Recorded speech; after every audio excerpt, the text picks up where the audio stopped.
Si sos estudiante, docente, no docente, catedrático o la autoridad de un establecimiento educativo, ya tenés un lugar de opinión y debate, de reflexión y búsqueda de acciones, de articulación y contención. Durante los próximos minutos, escuchá Data Universitaria, con la conducción de Facundo Acosta.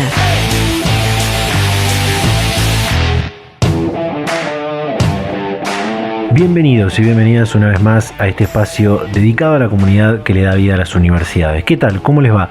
Mi nombre es Facundo y como siempre los voy a estar acompañando durante esta próxima hora.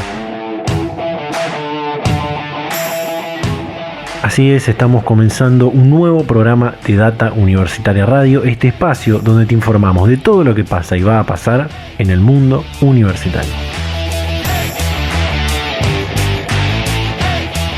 Damos comienzo a este programa número 33 del año 2021, en esta nuestra segunda temporada con este ciclo radial, y como en cada comienzo siempre agradecer a todas las radios, a todas las emisoras que comparten semana a semana este ciclo radial y de esa manera nos permiten llegar a toda la comunidad universitaria de todo el país, y a toda la comunidad universitaria de todo el país invitar a que nos sigan en nuestras redes sociales, en Facebook, @Data Universitaria, en Twitter, @DT Universitaria, en Instagram también, @Data Universitaria. Suscribirse a los canales de Spotify, de YouTube, donde siempre pueden volver a escuchar este y otros programas, y también leernos todos los días, toda la semana en datauniversitaria.com.ar. Hoy un programa bastante variado, como nos tenemos acostumbrados, con diferentes temas. Esta semana fue el Día del Estudiante, así que un gran saludo a todos los estudiantes, a todas las y los estudiantes de la comunidad universitaria de todo el país. También fue el Día del Deporte Universitario, así que saludos a todos los deportistas universitarios, a todos los universitarios deportistas también, obviamente en un contexto todavía difícil en el que estamos, pero se han podido hacer algunos festejos, por supuesto cuidando las medidas y con mucha responsabilidad. Bueno, han pasado cosas desde el programa anterior a este, ya vamos a estar hablando de eso también en este programa, pero antes de ir a las primeras comunicaciones de este programa, voy a contarte algunas noticias que podés encontrar en nuestro sitio web datauniversitaria.com.ar. Data Universitaria, información, comentarios, entrevistas, investigaciones, todo lo que te interesa saber del mundo universitario. Las 24 horas del día y en el momento que quieras. Visítanos en datauniversitaria.com.ar. Bien, y estas son algunas noticias que puedes encontrar en nuestro sitio web datauniversitaria.com.ar.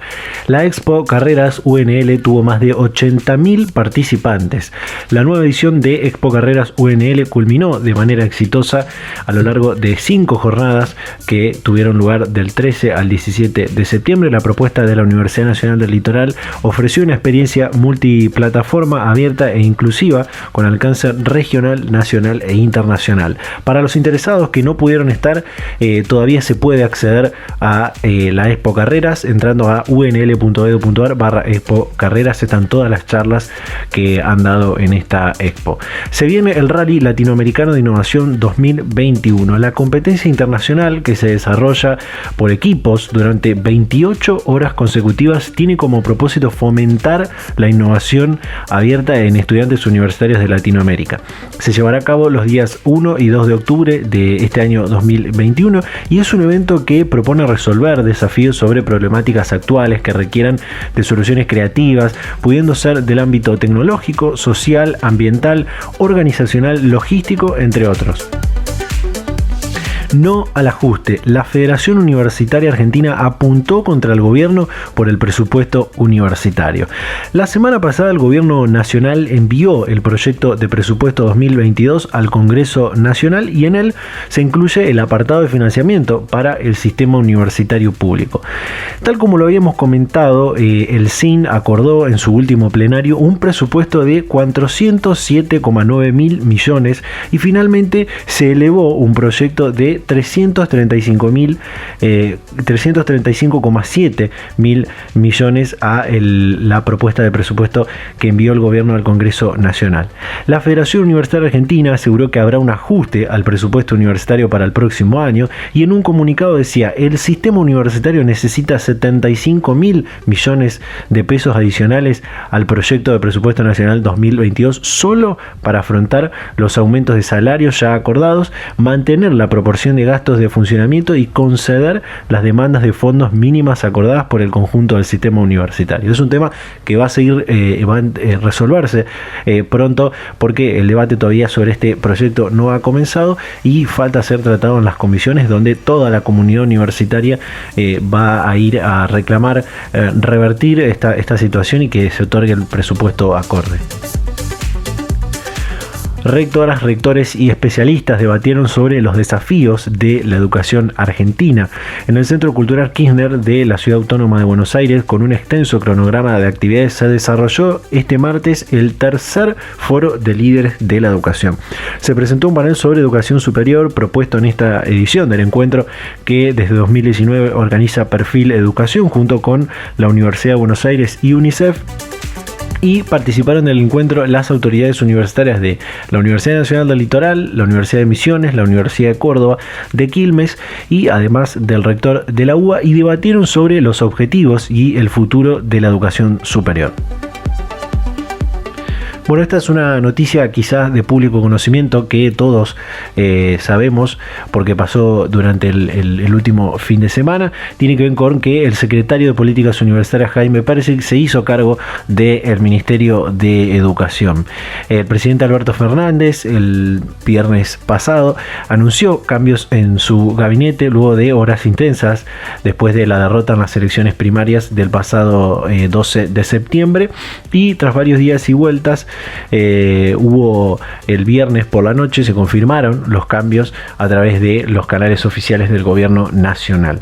Uno de esos cambios tiene que ver con el Ministerio de Educación. Nicolás Trota dejó de ser el ministro de Educación y quien hasta entonces era secretario de Políticas Universitarias asumió como nuevo titular del Palacio Sarmiento.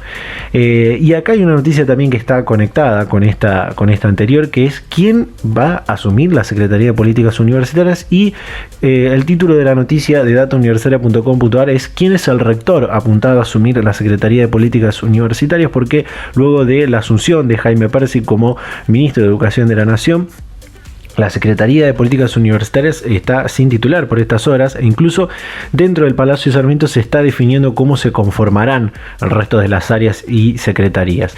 Al parecer ya habría un apuntado a suceder a el rector de la Universidad Nacional de Burlingame en la SPU, y sería también un hombre que actualmente es autoridad universitaria.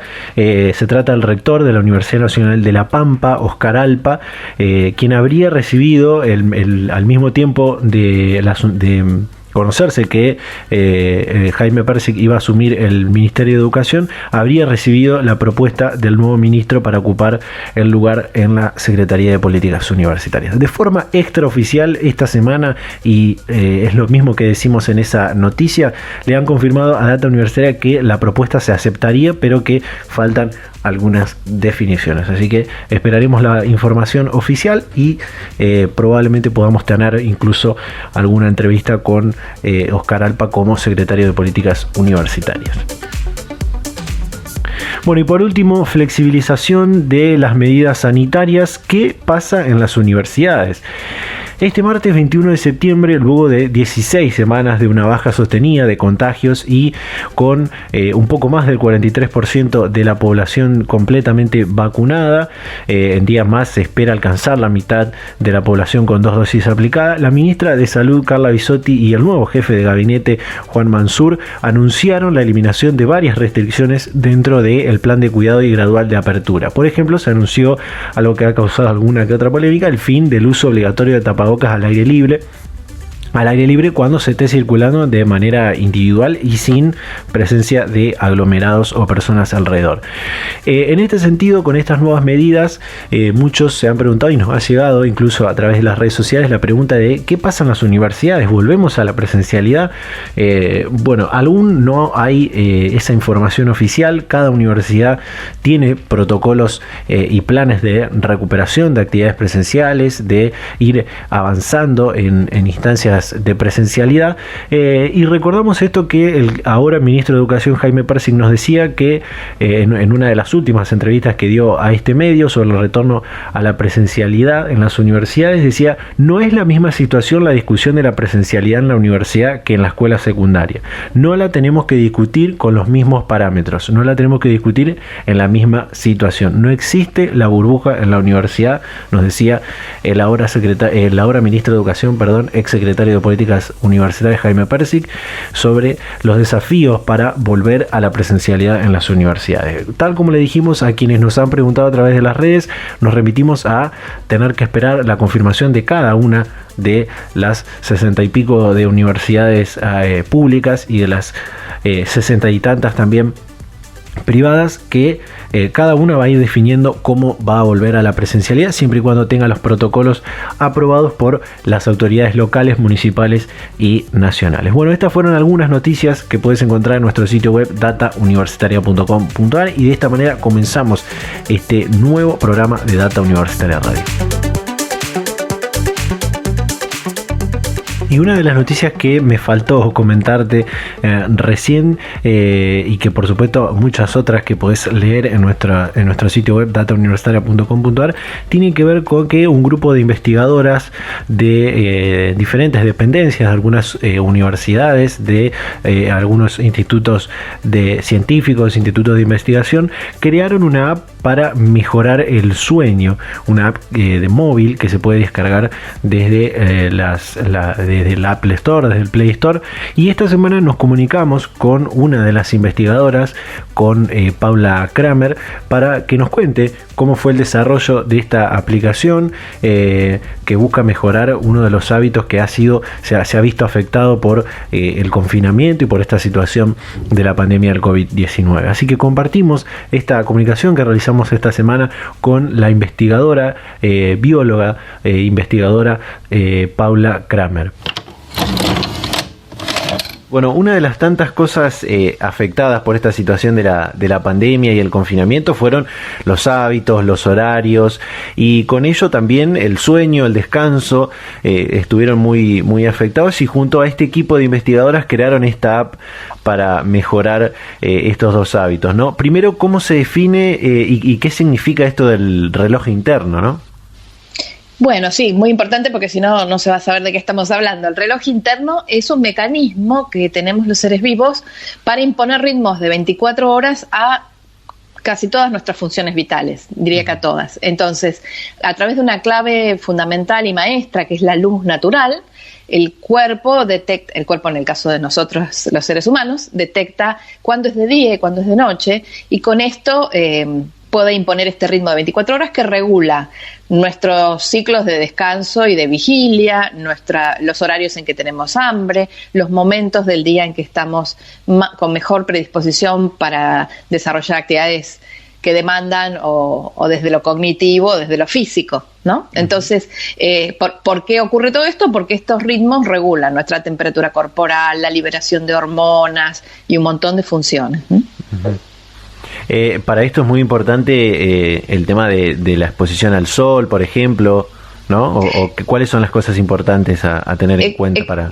Exactamente, yo dije que el reloj era un mecanismo, básicamente. Claro. La luz muy brillante, naturalmente es la luz natural, que además es más brillante que ninguna luz artificial, pero también la luz artificial incide en nuestra retina y en los ojos, ¿no? Y esto va directamente como una señal al cerebro, una zona del cerebro donde está el control maestro de este reloj, que después controla relojes que están en todo el cuerpo. Entonces, la luz natural, que nosotros entendamos, que nuestro cuerpo reciba información que es de día por exponerse a luz brillante temprano en la mañana y durante la mañana y hasta las 2, 3 de la tarde, es muy importante para que nuestro nuestro reloj se ponga en hora. Y también es muy importante que a medida que el día se va acabando y que la luz natural se pierde, se llega a la oscuridad, no nos expongamos a luces muy brillantes, por supuesto me refiero a luces artificiales en este caso, ¿no? Entonces de noche no nos conviene mandarle a nuestro reloj una señal de que sigue siendo de día, porque eso va a sacar de hora nuestro reloj, que es la preocupación principal que movió este proyecto. Hablemos del funcionamiento de esta app que la gente puede encontrar en Play Store, que puede encontrar en el Apple Store también. ¿Qué evaluación se hace y bueno, y a dónde van también los datos que el usuario tiene que prestar, ¿no? Bueno, nosotras entonces preocupadas porque la vida en sociedad sometidas a luz eléctrica no nos ayuda demasiado a tener el reloj biológico en hora, claro. y sí nos ayudan un poco o no los otros hábitos que tengamos, ¿no? Los hábitos horarios, en horarios regulares y si no son horarios nocturnos, también ayudan a poner en hora el reloj. Entonces, por ejemplo, conspiran contra el reloj horarios rotativos o trabajos o actividades muy nocturnas, ¿no? Sobre todo si son sostenidas en el tiempo, no hay problema. Alguna vez trasnochar por un trabajo, por cuidar a otra persona o por disfrutar de una reunión social.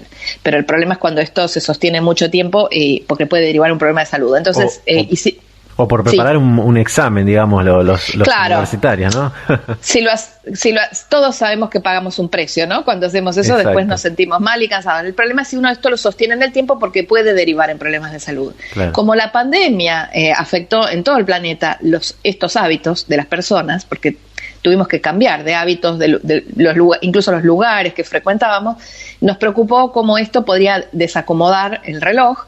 Y también ahora, ¿no? Que estamos como volviendo en todo el mundo a recuperar estos hábitos perdidos por un tiempo, también esto genera un cambio nuevo. Entonces la aplicación lo que hace, dijiste que se consigue en el store para teléfonos Android, es cierto, la desarrollamos también para los teléfonos Apple, en iOS, pero sí.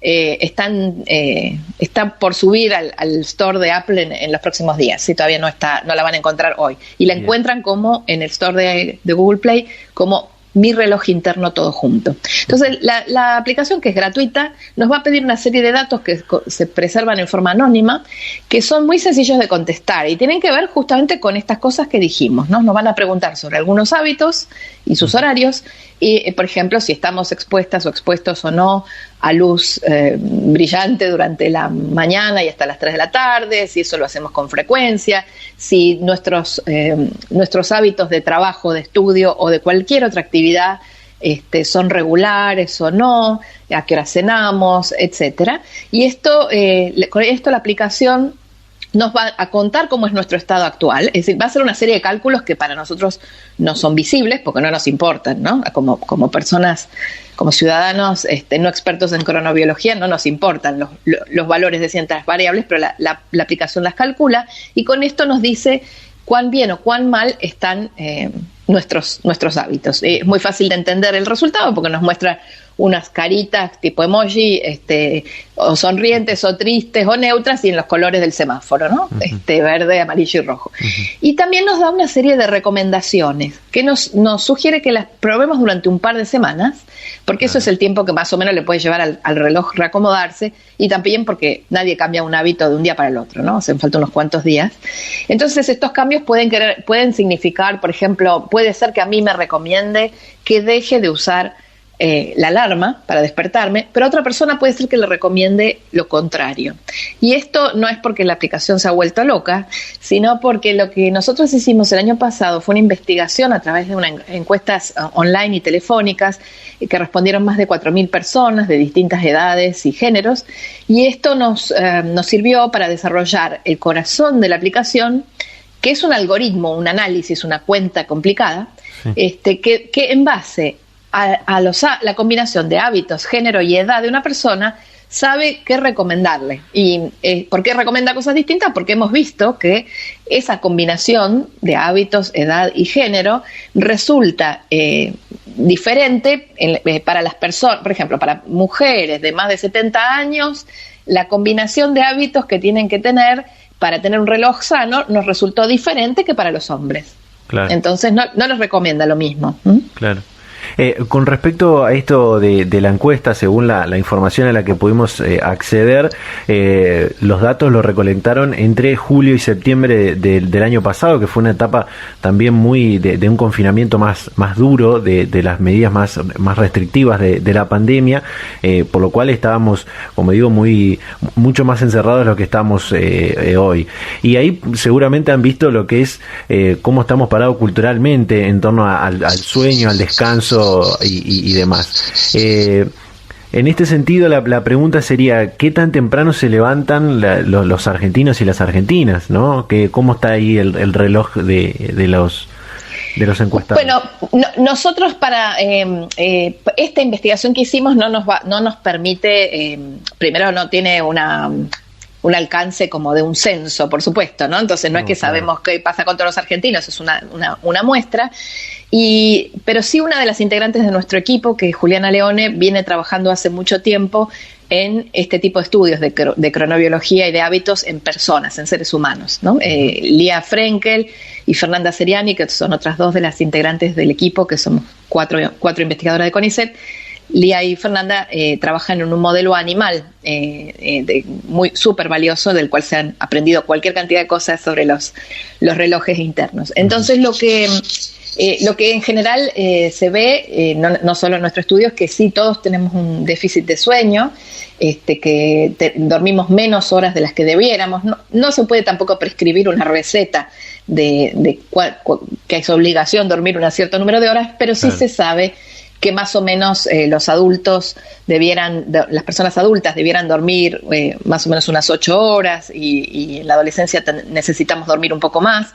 O sea, también se sabe que este reloj interno se modula a lo largo de la vida, es decir, que a medida que envejecemos nos hacemos personas más matutinas. En la adolescencia somos más vespertinos, es más, no quiere decir que tengamos que estar despiertos de noche en la adolescencia, pero sí quiere decir que no estamos en las mejores condiciones para despertarnos a las 7 de la mañana y estar estudiando a las 7:30, ¿no? Eso no suele ser saludable, y incluso en algunos lugares del mundo se han hecho experiencias con muy buenos resultados de retrasar el inicio de las clases para los adolescentes, ¿no? Paula, por último, lo bueno de esta app, de la app Mi Reloj Interno, es que ahora que estamos viendo una pequeña luz al final del túnel de la pandemia, que está casi terminando, falta todavía para que termine, pero está casi terminando esta situación, la vamos a poder seguir utilizando para mejorar los hábitos, el reloj interno, la calidad del sueño y demás, ¿no? Absolutamente. Las recomendaciones que da la aplicación van variando si nuestras respuestas a la aplicación varían. Es decir, si yo hice mi autoevaluación hoy y tomo en cuenta las recomendaciones que me da la aplicación, las aplico durante un par de semanas, en un par de semanas puedo volver a evaluarme y ver si mejoró algo, y esto lo puedo hacer todas las veces que quiera.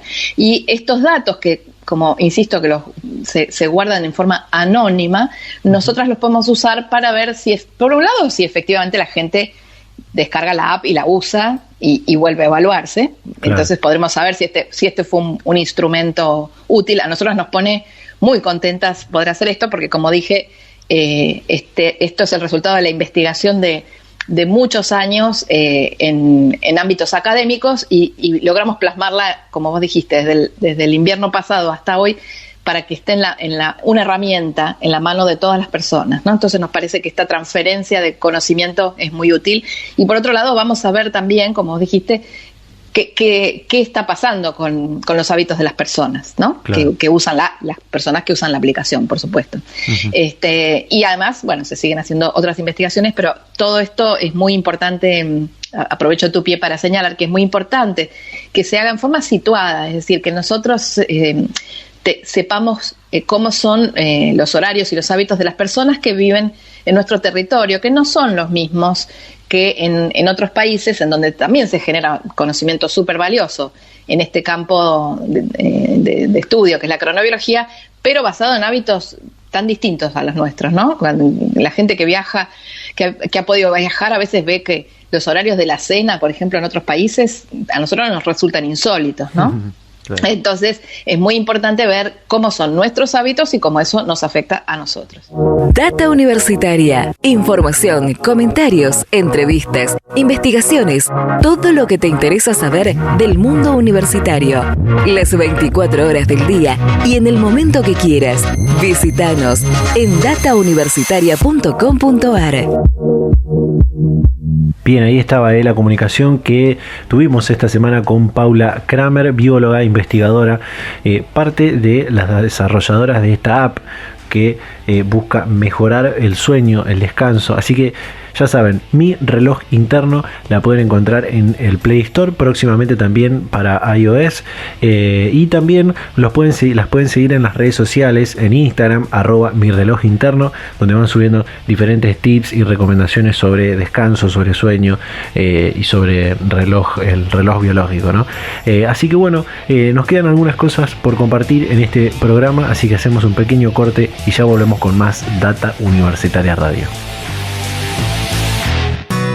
La UNBM abrió las inscripciones para el ingreso 2022 y tenés muchas opciones para elegir. Hay un montón de carreras en el campo de las ciencias humanas, las ciencias sociales y las ciencias básicas y aplicadas. Además, de acuerdo a tu carrera, podés estudiar en distintas ciudades. Villa María, Córdoba, San Francisco o Villa del Rosario. Entrá en la web de la UNI, www.unbm.edu.ar, y busca la guía de carreras en el enlace Ingreso 2022. Una vez que la elegiste, completa el formulario de preinscripción. Tenés tiempo desde el 28 de junio al 13 de agosto de 2021. Te esperamos porque la UNI sos vos. Universidad Nacional Villa María. Pública, de todas, de todos.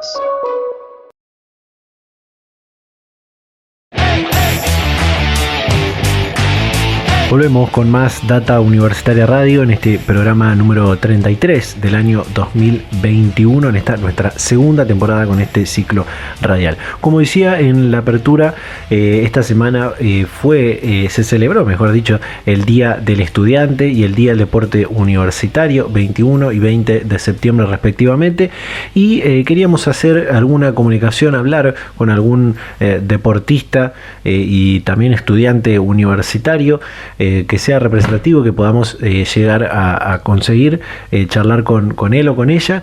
Y bueno, hubo muchas opciones esta semana y finalmente pudimos contactarnos con Celia Tejerina, que hace mucho podíamos haber hablado también con ella. Es estudiante de la Universidad Nacional de Cuyo en Mendoza y atleta olímpica. Ya 2 Juegos Olímpicos son en los que ha participado, y pudimos hablar de su carrera deportiva, su carrera como estudiante universitaria en el marco de estos días de Día del Estudiante y el Día del Deporte Universitario. Así que compartimos esta comunicación con Celia Tejerina, atleta olímpica y estudiante universitaria. Bueno, para empezar, ¿cómo fue la preparación, la participación en Tokio 2021? Creo que tu segundo Juegos Olímpicos, si mal no recuerdo, después de este último año y algunos meses tan difíciles, ¿no? Bueno, la verdad que así fue difícil y bueno, un poco como fue todo el año para todos en sus vidas, que fue algo súper atípico, y bueno, esto obviamente que se vio reflejado en nuestra planificación, casi que no pudimos llevar muy poquitas cosas a cabo, sobre todo respecto a los viajes que teníamos planificados. Así que bueno, así fue, atípica, la verdad. Eso fue todo el último año, ¿no? De los Juegos. Teníamos planificado viajar bastante a Europa. Para nosotros es muy importante porque bueno, ahí es donde podemos competir con otras personas, o sea, en mi caso con otras chicas. Y bueno, y es muy importante para ver en qué lugar estamos, comparar nivel y obviamente mejorarlo. Esto fue lo que más nos influyó todo lo que fue la pandemia. Uh-huh. ¿Qué aspectos diferentes, por supuesto, además de la situación del COVID-19, tuvieron estos juegos con respecto a los anteriores en los que también participaste, ¿no? Bueno, creo que fue un poco de esto de no haberme podido medir con las chicas. Si yo lo comparo con Río, en Río 2016, los últimos 3 meses estuve justamente ahí en en la cancha de regatas, en la bahía de Guanabara, y como yo estuvieron todas las otras chicas, entonces estábamos todo el tiempo midiéndonos y ya tenía como un panorama bastante claro de lo que se venía respecto a resultados y bueno, en qué podía mejorar, en qué no me podía equivocar, y bueno, y acá con esto, con la pandemia de por medio, fue totalmente diferente. Hubieron chicas que las vi recién en los juegos después de 2 años, que bueno, eso es súper atípico porque estás todo el tiempo, sobre todo el año de los juegos y los últimos meses, estás ahí todo el tiempo compitiendo y en contacto. Uh-huh. Así que creo que esto fue como algo súper especial de estos juegos, más allá de, bueno, de todos los requisitos y restricciones que teníamos, uh-huh, propias del COVID y bueno, y para evitar contagios. Sí, vos sabés que a pesar de estas restricciones que tenían las diferentes delegaciones, he escuchado muchos de los deportistas argentinos. Nosotros, por ejemplo, hemos hablado hace un tiempo atrás con Francisco Verón, que participó en la selección de boxeo, de una cierta unión que hubo entre los deportistas argentinos que por ahí en otros juegos no se veía de la misma forma, a pesar, por supuesto, de las restricciones. Digo unión en el sentido de que por ahí se cruzaban más y tenían más posibilidades de charlar, de comunicarse, ¿no?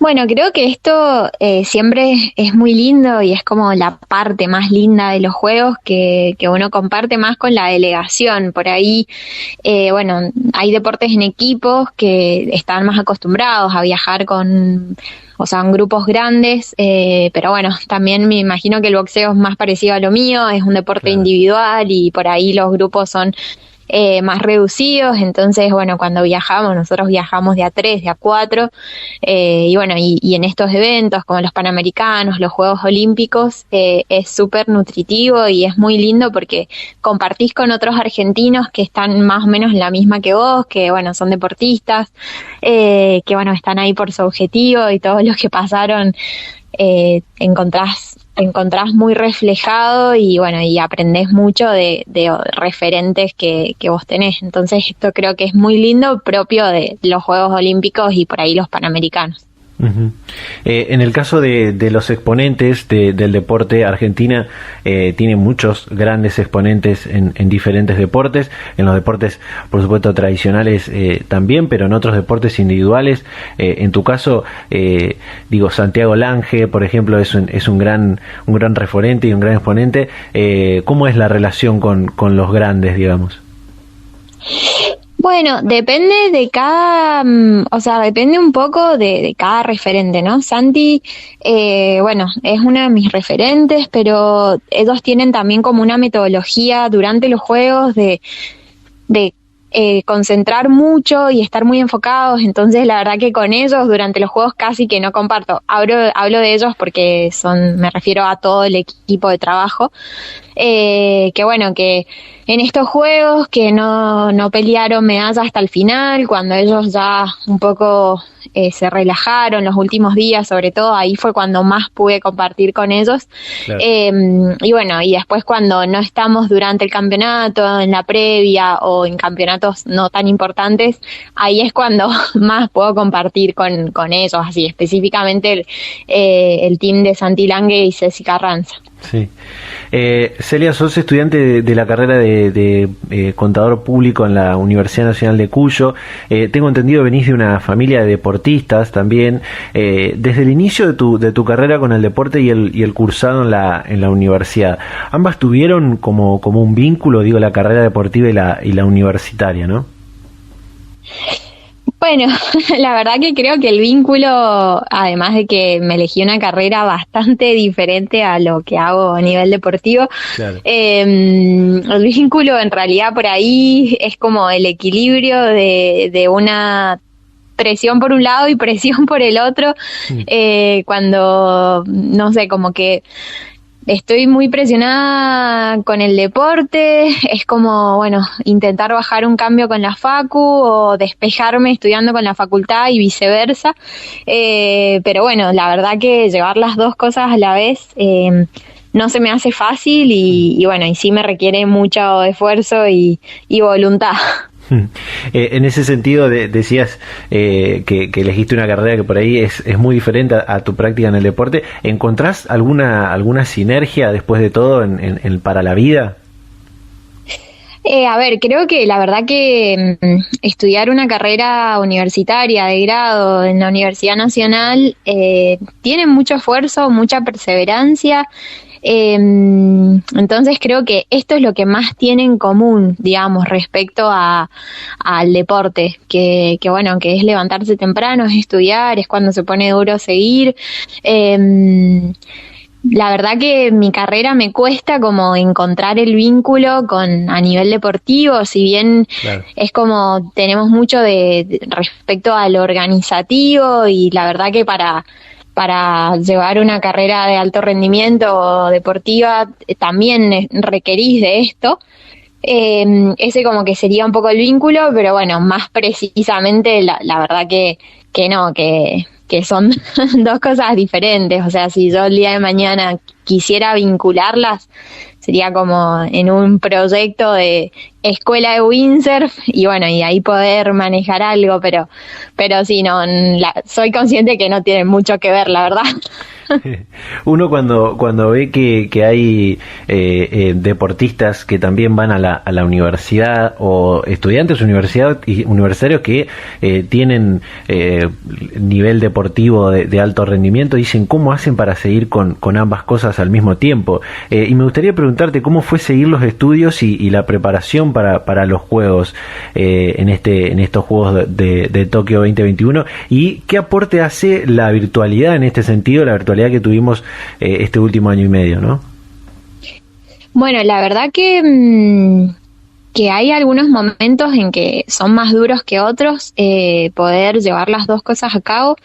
Hay momentos en los que puedo dedicarme más a la facultad, como ahora, por ejemplo, y hay otros momentos, como fue desde junio más o menos, que medio que puse en stop la facu y me dediqué full del deporte. Esto creo que es súper importante, conocer los tiempos de uno y bueno, saber cuándo uno tiene que aflojar en un lado y apretar en el otro y viceversa. La virtualidad la verdad es que me ayudó muchísimo. Mi carrera es presencial y bueno, y con esto de la virtualidad poder rendir estando de viaje, la verdad es que me facilitó un montón. Así que bueno, y me permitió avanzar más allá de que, o sea, yo dejé viajar al principio de la cuarentena, pero ya después ya empecé a viajar a Buenos Aires y poder mantener mis estudios con mucho esfuerzo, la verdad, porque bueno, llegaba a entrenar triple turno y me tenía que poner a estudiar, pero bueno, me permitió seguir, así que la virtualidad es un tema importantísimo, que bueno, espero que en mi facultad lo están manteniendo por ahora, espero que lo sigan manteniendo, porque la verdad que es fundamental. Uh-huh. En estos Juegos Olímpicos que han sido muy vistos, se han puesto de manifiesto diferentes temas que tal vez antes no estaban tan en boca de todos. Un poco la preparación de los deportistas, también por supuesto algo que ha sido tema mundial, que es la salud mental de los atletas. Y acá en Argentina se ha visto muy criticado el tema del acompañamiento a los deportistas olímpicos, a la delegación argentina. ¿Cómo lo ves a esto? Bueno, la verdad es que creo que no es nada nuevo, es como una característica del atleta argentino, me parece, como rebuscárnoslas y bueno, intentar hacer lo mejor posible con lo que tenemos. Creo que bueno, sí, que este último periodo estuvo muy duro porque bueno, teníamos muchas restricciones para viajar y bueno, y además con el dólar muy caro, entonces bueno, no teníamos tanto apoyo económico, pero bueno, la verdad es que tampoco es que es muy diferente a las campañas previas y es parte de nosotros como buscar esa flexibilidad y rebuscárnosla para poder llevar a cabo lo más que podamos con lo que tenemos. Pero bueno, sí, la verdad que todo lo que fue el último año y medio, por la situación en que vivimos, creo que los deportistas quedamos como un poco al costado de lo que está, de las prioridades, digamos. Uh-huh, uh-huh. Por último, me gustaría pedirte, en realidad, cerrar después con un mensaje para los estudiantes que buscan hacer deporte y para los deportistas que buscan estudiar en la universidad. Pero también me gustaría que nos cuentes qué sigue ahora, si estás cursando materias, si estás por rendir algún examen, si ya estás pensando en las próximas competencias. Bueno, ahora sí, esta tarde tengo un examen, así que ahí estoy estudiando. Y respecto a la parte deportiva, bueno, sigo entrenando la parte física y a mí ahora me toca un proceso bastante importante porque cambia la categoría olímpica, entonces tengo que conseguir los nuevos equipos, que no hay mucho apoyo económico, así que ahí estoy buscando la forma, y aprender a navegar en esto, que la verdad que tengo un montón de ganas de aprender esta nueva rama y esta nueva categoría, pero bueno, lo más difícil es comprar los equipos, así que estoy en esa y en cuanto pueda, sí, competir, pero primero me queda como una transición todavía. Uh-huh. Buenísimo. Por supuesto, muchos éxitos para el examen y también para lo que venga respecto a lo deportivo. Y por último, si querés un mensaje para aquellos que están estudiando en la universidad y que quieren por ahí realizar alguna otra actividad, no necesariamente el deporte, y que por ahí se ven imposibilitados, o para aquellos que están inmersos en una práctica deportiva de cualquier nivel de rendimiento que sea y quieren entrar en la universidad y por ahí también ven algunos obstáculos, ¿no? Bueno, creo que sobre todo es tener claro los objetivos, ya sea los estudiantes, me parece que es súper importante hacer deporte por la salud mental. Estamos mucho tiempo estudiando y si no tenemos como ese reflejo de salir a hacer algo por más mínimo que sea, creo que así como nos estamos preparando hoy académicamente para nuestro futuro, también es muy importante en estos años prepararnos a nivel salud y el deporte es fundamental para todo, así que creo que por ahí, decimos no, tengo que estudiar, pero la realidad es que no podemos estudiar las 24 horas al día y yo en mi experiencia cuando estoy como muy pasada de vuelta voy a entrenar y llego con más energía incluso. Obviamente que hay veces que estás muy cansado, pero eso es cuando haces triple turno, después claro. Salir una horita a caminar, a correr, a andar en bicicleta o a un grupo de entrenamiento, creo que es muy positivo. Así que lo principal para mí es tener claro el objetivo y para qué lo hacemos y sobre todo probarlo, intentarlo, porque creo que solo con la experiencia ya uno se da cuenta de que le hace mejor y que te renueva energías y te da más pilas para estudiar, así que eso como para los estudiantes y para los deportistas creo que está bueno aprovechar sobre todo las facultades que son virtuales. Creo que eso tiene mucho beneficio porque no te traba tanto para viajar y todo. Obvio que sí, que uno disfruta de otra manera cada viaje, cada competencia, pero se puede, así que intentarlo también. Creo que está bueno porque te saca un poco de presión del otro lado y pensando por ahí un poquito cuando se termina la carrera deportiva en el que viene después, creo que está bueno. Data Universitaria, información, comentarios, entrevistas, investigaciones, todo lo que te interesa saber del mundo universitario. Las 24 horas del día y en el momento que quieras. Visítanos en datauniversitaria.com.ar. Bien, ahí está la entrevista que compartimos con Celia Tejerina, windsurfista, atleta olímpica, participación en Río 2016, en Tokio 2022, estudiante de Contador Público Nacional en la Universidad Nacional de Cuyo. Historias de vida, porque hay toda una historia detrás, también una cuestión familiar con el deporte, con la universidad, así que muy lindo poder haber compartido esto. Nos va a quedar saber cómo le habrá ido en el examen que tenía ese día que hicimos la entrevista, así que esto queríamos compartir con todas y todos ustedes. Nos queda una comunicación o dos más en este programa, así que hacemos un pequeño corte y ya volvemos con más Data Universitaria Radio.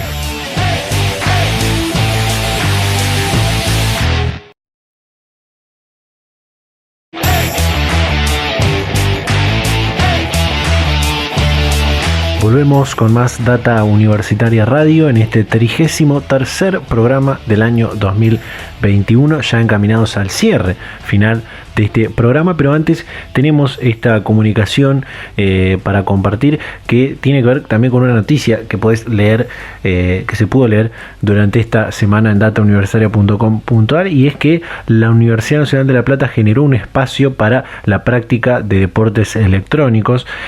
Han conformado un equipo, o se está por conformar, mejor dicho, un equipo, pero se ha creado este espacio de eSports, de deportes electrónicos, y esta semana hablamos con uno de los integrantes del equipo, con Rodrigo, que es, mira vos qué coincidencia, es también contador público como Celia, y nos ha contado cómo se ha conformado este equipo, cuáles son los detalles que logró y se pudo dar para conformar esta idea, y cuáles son las aspiraciones, si competir en torneos nacionales, o cuál es el fin que va a tener este espacio de eSports. Así que compartimos. Bueno, está para hablar con Data Universitaria Rodrigo Ventura, coordinador del flamante equipo de eSports, de deportes electrónicos de la Universidad Nacional de La Plata. Rodrigo, ¿qué tal? ¿Cómo estás? Hola, ¿cómo andan? ¿Todo bien? Gracias por la nota y por el espacio. Así que bueno, a disposición de ustedes. Bueno, contanos en principio qué se dio para lanzar este proyecto de UNLP eSports y quiénes forman parte. Bueno, ¿cómo nació? Como en general todo lo que sucede en la Universidad de La Plata, por la inquietud o el pedido de los y las estudiantes, ¿no? Que veíamos que lo venían practicando, lo venían pidiendo, se generaban eventos de su propia gestión, digamos, por lo cual decidimos atender la necesidad. Como te decía, nace un poco de la inquietud de los estudiantes de la Facultad de Informática, pero también tenemos que es una temática transversal a todas las unidades académicas, a la comunidad en general, por lo cual es un proyecto común con la Universidad de La Plata y hoy generamos un equipo interdisciplinario que está integrado por informática, por el CEPROM, que es el Centro de Estudios Multimediales de la Universidad de La Plata, y un equipo administrativo con conocimiento en gestión y de eSport también, ampliable probablemente a otras temáticas como el periodismo, el deporte y otras cuestiones que iremos ampliando conforme pase el tiempo. Uh-huh. ¿De qué forma, en tu caso particular, te vinculás por ahí con los eSports, con los deportes electrónicos, y por qué crees que tiene tanto auge en este último tiempo? Mira, si es a título personal, yo lo practico, juego como juego al fútbol 5, digamos. Me gusta hacer la analogía siempre. Juego ocasionalmente. No soy el mejor, pero juego con mis amigos y paso un rato nada más. Sí, mi vinculación viene desde hace tiempo, desde la parte de la gestión y el conocimiento de esto. Yo me recibí de contador público, tengo conocimiento de gestión, siempre me dediqué a la parte gerencial, digamos, de la carrera, de la profesión, y bueno, tengo conocimiento sobre esto. La universidad me fue formando a lo largo de estos años, y bueno, por eso me ocupo de la coordinación de las diferentes áreas temáticas. Después no me acuerdo que me habías preguntado.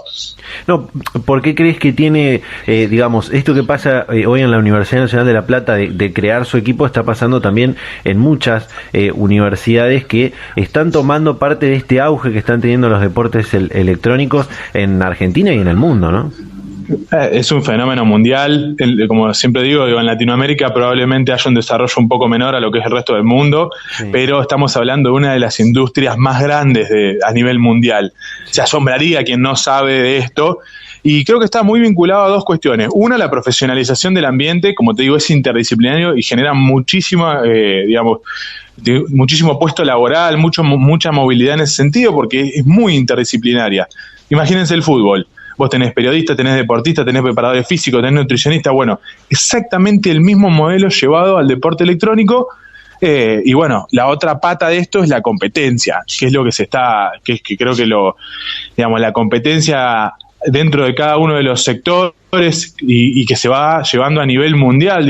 Hay pibes y pibas en nuestro país que llevan la bandera de Argentina y nos representan en determinados lugares sin ningún tipo de sustento institucional o ningún marco para que los forme, que los acompañe y que los ayude en ese proceso. Están solos. Vieron cómo pasa a veces en los deportes olímpicos, que lleva un pibe con cierto talento y es muy a pulmón. Bueno, exactamente lo mismo, y es por eso que tratamos de interponer a la universidad para brindar una oportunidad a ese talento y a esa habilidad. Uh-huh. Justamente esto que mencionabas recién de la industria, podríamos decir, del gaming, de los esports o videojuegos, como quiera llamársele, que está en pleno crecimiento aquí en nuestro país y está demostrando que no solo que hay muchos puestos de trabajo para ocupar, sino que también hay una gran demanda laboral de especialistas en desarrollo de software, en computación, en informática, pero también de otros rubros, del tema gerencial, como decías vos, el tema judicial, ¿no? Porque hay muchos contratos de por medio, contratos por ahí en dólares en algunas competencias. También la parte médica y demás. Es una industria que puede llegar a dar mucho puesto de trabajo, ¿no? Sí. Lo tomamos también, a ver, esto está muy vinculado a la academia, a la formación, que es algo que a mí me excede, por supuesto, pero cuando redactamos el proyecto y lo armamos, lo contemplamos porque sabíamos que venía de la mano a atender una necesidad del mercado laboral. Esto, está muy vinculado y el mercado lo que te va a pedir es tener especialistas que sepan de esta temática. Bueno, imagínenselo como una práctica profesional, si se quiere. Ojalá podamos llegar a eso. No, tengo el respeto por la academia, porque no, es algo mucho más grande, pero me parece que es un buen incentivo para ir mostrando, ¿no?, qué es lo que hay atrás de todo esto y cómo se gestionan todas estas partes. Uh-huh. Tengo entendido que junto con los integrantes del equipo de los integrantes del equipo que estudian en la facultad de informática y demás, están desarrollando lo que son los sistemas, los ambientes, podríamos decir, digitales adecuados para desarrollar esta actividad, ¿no? Claro, la parte, digamos, que ya está más vinculada a las prácticas, está en la Facultad de Informática a través de uno de sus laboratorios, el LIDI, que tienen estudiantes y graduados trabajando sobre los desarrollos de los sistemas. En caso particular, lo primero que convenimos hacer es alojar nuestro sitio web, nuestro propio sitio web, y prepararlo para un caudal de gente importante que pueda registrarse, gestionar sus equipos, sus torneos, que están en desarrollo, que llevará su tiempo, porque es como te decía, hay estudiantes practicando, hay estudiantes equivocándose y aprendiendo de cómo se hace un sitio web que esté a la altura de las circunstancias. Después, cuando avancemos en el proyecto y si podemos algún día tener un espacio físico y tener nuestro propio hardware y tener nuestras conexiones de red y demás, bueno, seguramente tengamos otro escollo, otra práctica, algo como para poder involucrarlos en ese tema. Esa parte sí está muy, muy vinculada a lo que es la Facultad de Informática. Uh-huh. Me gustaría preguntarte cuáles son las aspiraciones con este equipo de eSports y competir en algunos torneos nacionales, en algunas ligas internacionales que tienen también acceso a competencias internacionales, o que solo sea por allí un espacio más para la comunidad universitaria dentro de lo que es, por ejemplo, el bienestar estudiantil con los demás deportes tradicionales, ¿no? Sí, un poco de las dos. Bien. En sí, como cualquier deporte de la universidad, vos tenés tu parte recreativa y tu parte competitiva.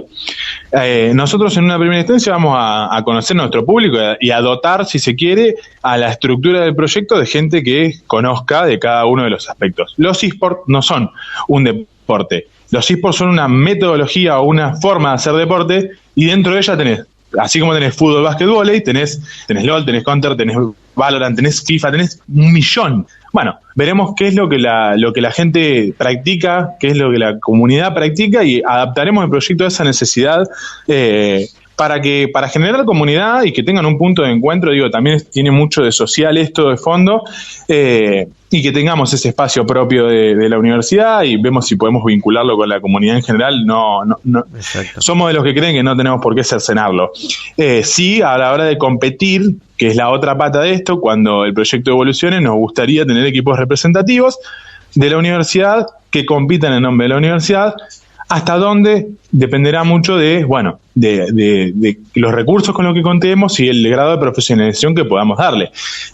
Hoy por hoy, seguramente nuestra primera aspiración será competir en ligas universitarias, y después veremos hasta dónde, porque esto es digamos, esto que vos decías del hecho mundial, digamos, de la relevancia, ha hecho que se profesionalicen muchísimo. Está muy vinculado a la parte privada, pero no es que te vas a encontrar con alguien que no sabe. Digo, hay monstruos, hay Messis, digamos. Sí. Entonces, bueno, uno tiene que ser respetuoso de eso, empezar de a poco y trabajar. Totalmente. Por último, esto muy bueno que decías de vincularlo con toda la comunidad, en principio con toda la comunidad universitaria, digo, no solamente con los estudiantes, sino con docentes, con graduados y graduadas de la universidad y con la comunidad en general, ¿no? Sí, a veces uno comete el error de hablar de estudiantes porque es como que está más ayornado a ese rango etario, pero no lo limitamos para nada, es abierto a la comunidad, como te digo, en principio universitaria. Después también tenemos la idea, que es una cuestión a convenir, de poder buscar la manera de vincularse con el medio. Ejemplo, si vos tenés un equipo de 5, 3 dentro de la comunidad universitaria y 2 amigos invitados, ¿por qué no? ¿Me explico? Totalmente. Siempre que estemos hablando de alguna competencia amateur o demás, porque la universidad es parte de la sociedad, no es una isla. Entonces, en ese sentido, no nos parece correcto buscar algún mecanismo mixto para poder invitar a algún amigo y que conozca qué es la universidad. Después, en cuanto a equipos representativos, sí, seguramente sí vamos a pedir que tenga vinculación con la universidad porque es la representación, ¿no? Exacto, totalmente. Rodrigo, muchísimas gracias por tu tiempo, por contarnos sobre este proyecto de UNLP eSports. Bueno, muchísimas gracias a vos por la nota y bueno, espero que la gente se sume, que nos sigan en las redes sociales. Totalmente. Data Universitaria. Información, comentarios, entrevistas, investigaciones, todo lo que te interesa saber del mundo universitario. Las 24 horas del día y en el momento que quieras. Visítanos en datauniversitaria.com.ar. Y con esto llegamos al cierre final del programa del día de la fecha en Data Universitaria Radio, este programa número 33 ya del año 2021, esta segunda temporada. Realmente muy interesante lo que hemos compartido a lo largo de este programa. Lo que compartimos al principio de esta aplicación móvil, Mi Reloj Interno, que busca de alguna manera mejorar ciertos hábitos, como en este caso el sueño, el descanso, que son muy, muy importantes para poder después tener un buen rendimiento en las demás prácticas, como estudiar, hacer deporte, trabajar y demás. La experiencia, la historia de Celia Tejerina, atleta olímpica, estudiante universitaria de la Universidad de Cuyo, en este caso, y atleta olímpica en Río 2016 y en Tokio 2021. Y también esto último que hablábamos que compartimos de UNLP eSports, este espacio que se crea en la Universidad Nacional de La Plata para la práctica de deportes electrónicos y que van a buscar generar luego poder competir en torneos nacionales y en ligas universitarias y demás. Así que muy, muy interesante lo que hemos compartido. Como siempre, agradecerles a todas las radios, a todas las emisoras que comparten semana a semana este ciclo radial. Invitarlas a que nos sigan en nuestras redes sociales, en Facebook, en Instagram, @datauniversitaria, en Twitter, @DTuniversitaria. Suscribirse a nuestros canales de Spotify y YouTube, donde pueden volver a escuchar este y otros programas anteriores y ver y escuchar también contenidos complementarios. Leernos toda la semana en datauniversitaria.com.ar y como siempre nos vamos a reencontrar a esta misma hora y en este mismo dial la próxima semana. Chau.